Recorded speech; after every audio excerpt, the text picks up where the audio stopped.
Hello everyone. Thank you very much to the CDC for inviting the Innovation Center to this conference.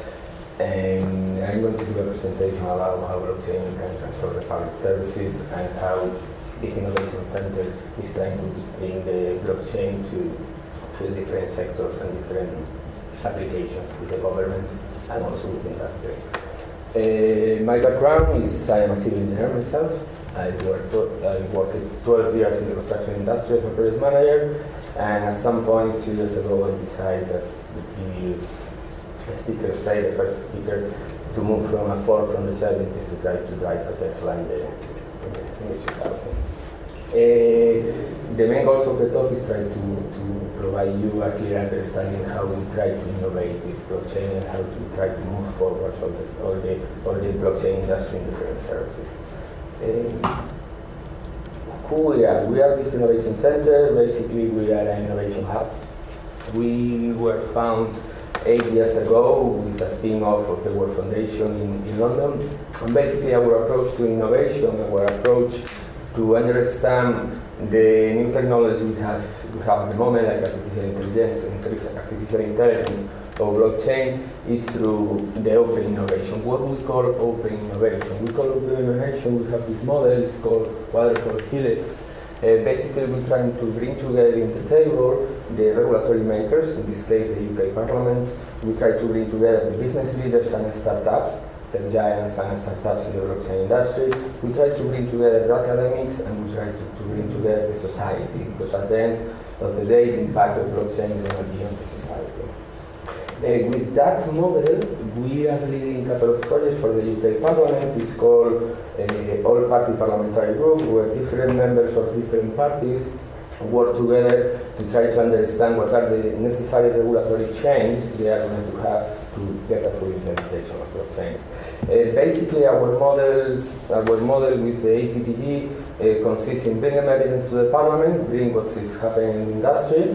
After that, to bring all the stakeholders. When we speak of the stakeholders, we speak about the previous model we see, to increase the awareness of the people of what the new technologies can impact in the different services, create the facts, create conclusions, and with these conclusions allow to the parliamentarians to do the necessary policies and regulations to get a full implementation of blockchain, with the final goal to increase the benefit in the industry and the society.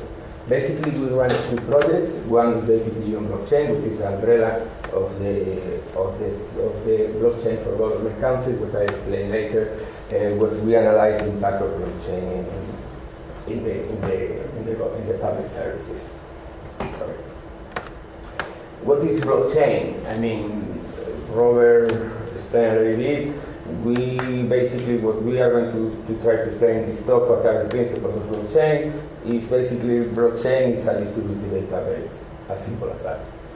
It's nothing more than a database, but have a principles or characteristics that make them unique, which is a peer-to-peer distribution, where you can remove the third party from the system. It's distributed. The transactions are approved through some consensus mechanism. It's immutable, and is going to provide transparency and traceability to the system. With all these principles, we can find several impacts of several applications in different government areas. The first application we consider, and I think for us, mine is the most important one, is the digital identity. With the blockchain and with the transactions in the blockchain, through smart contracts, let's say, we are going to need the digital identity, the digital twin of us on the blockchain. But it's not only people, it's also IoT devices who have to have the digital identity on the blockchain, or even machines. What is going to allow to having a digital identity? Having a digital identity on the blockchain is going to allow to us to have all our records in the blockchain. We can speak about health records, education records in a single database, distributed. It's just one version. What we call in the blockchain industry the single version, the unique version of it. There is only one version. And with this application, with these principles, we can find several applications. Supply chain is one of the most, apart of the financial sector, is one of the most prominent industries now where blockchain is applying. Land register in case of the government, where The UK government have developed one pilot project 2 months ago. We can go for taxation, public procurement in the case of the construction, or even to do voting on the blockchain. And with all these applications, what Gartner say is we call the hyper-filter for blockchain business is we are creating a really huge amount of expectation. Where we are at the peak of the inflated expectations, what they call. I mean, everything started with the trigger of the blockchain. In that case was Satoshi Nakamoto in 2008 with the white paper about Bitcoin, and this can be applied, the technology in blockchain, this technology can be applied in several industries, and then all the expectations start to increase, and this graph from Gartner in 2018, which is a graphical representation of the life of the space of the technology, we say we are almost in the peak of the blockchain. Gartner is saying in 10 years we can get some products or some final, they call the plateau of productivity, where blockchain is going to get fully implemented in the market. What is with this in the UK market? One of our goals is called, we do analytics. Last year, in March last year, we did analytic research or a mapping of all the blockchain industry in the United Kingdom. We found over 225 companies, 20 tech hubs, and more than 500 million of investment on the blockchain companies at the moment. This is an interactive tool we have. You can go to our website, which is Innovation Eye, where you click on any of the companies and you can see the investors who back these companies, who back the startups or the different applications they have. What is happening with this?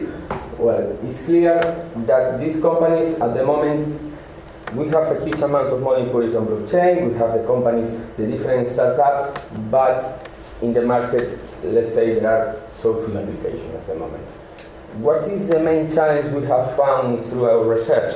The first challenge, and I think one of the most important, is the education. The people don't know what is blockchain. The people don't need to know the CEOs of the company or the C-levels of the company. They don't need to know what is technically meaning blockchain, but they need to know the meaning of blockchain. Because otherwise the people, when they approach to a technology they don't know, the first thing they do is refuse the technology.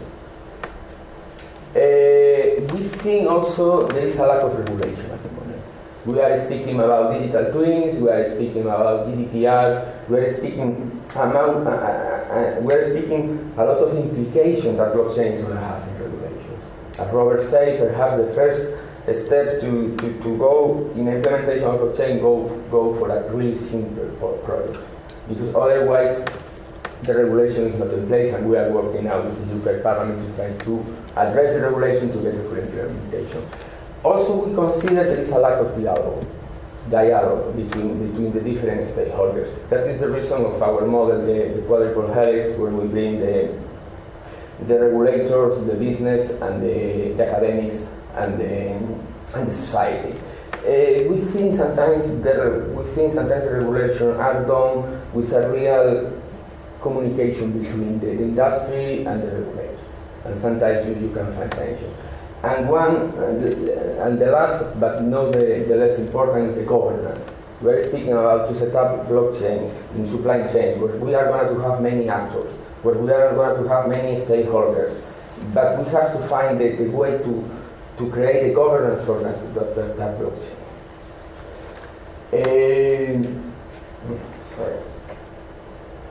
What we do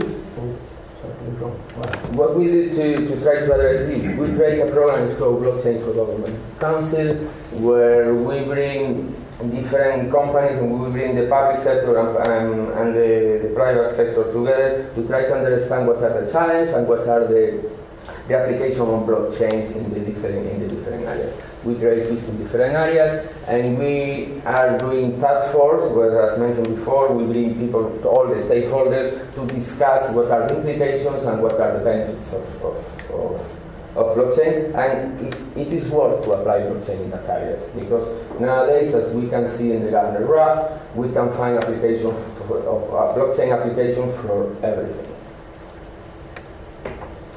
And basically, what we find through this program, and what are our recommendations at the moment? At the moment, until our work, we think the first thing we have to do is educate.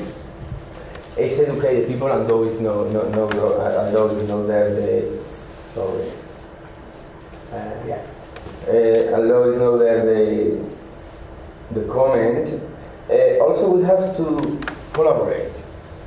For me, the most important thing, and after a research I have done in the supply chain, in the implementation of blockchain supply chain, without collaboration, it's not going to be possible blockchain.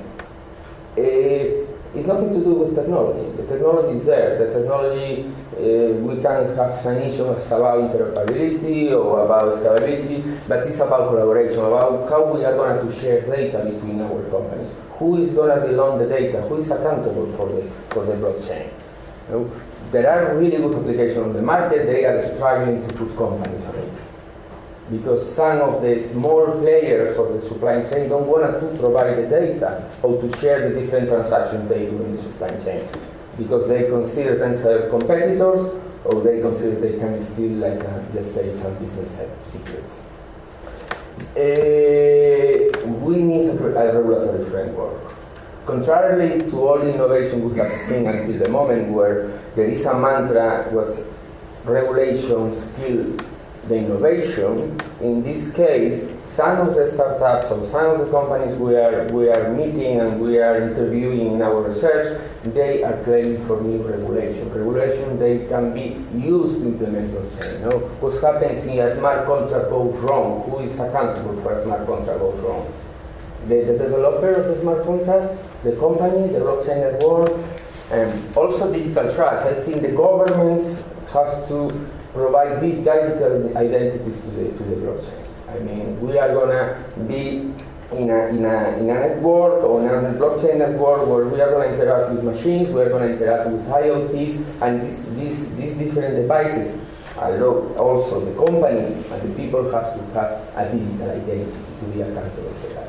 And also the interoperability. Now we can see many blockchain applications, many blockchain networks, and blockchain we're trying to do is to take the data silos from the system and to create a distributed ledger for everyone. No? If we are creating different blockchains in the same supply chains, and these blockchains are not interoperable between them, we are going to end it in the same problem we have now. And how is the future for us?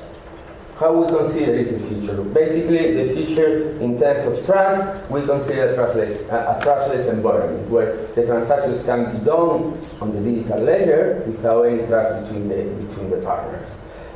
It doesn't mean, when we are speaking about trustless environment, it doesn't mean we are not going to need trust. Because the trust can be segmented in three kinds of trust: contractual trust, which is a legal contract. We have also competence trust, is when you get an agreement with another company, they are going to deliver what they promised to deliver. But another kind of trust is called goodwill trust. And the goodwill trust, from our research, we think blockchain is not going to have any effect on the goodwill trust. Contrarily, it's going to increase the need for goodwill trust to share the data. Before implement a blockchain, we are going to need more trust more collaborations between the different actors to this. Decentralization, we are going to have decentralization. We are going to have the traceability and the transparency in the networks. If someone can set up a network and set up the collaboration, and basically for the governments, we can bring different levels of the government, the council level, and in the case of the United Kingdom, the Westminster, together with a single database, and the integration across. And just the last slide. If you have to take away from my talk, I hope you can take some takeaways, is the collaboration. If you want to develop a blockchain network in the construction industry, the first thing is to collaborate between the companies to try to understand what you want to achieve with that. And as Robert said, the best way to start is with a really simple or single use case. And that's it. Thank you very much. If you have any question, please.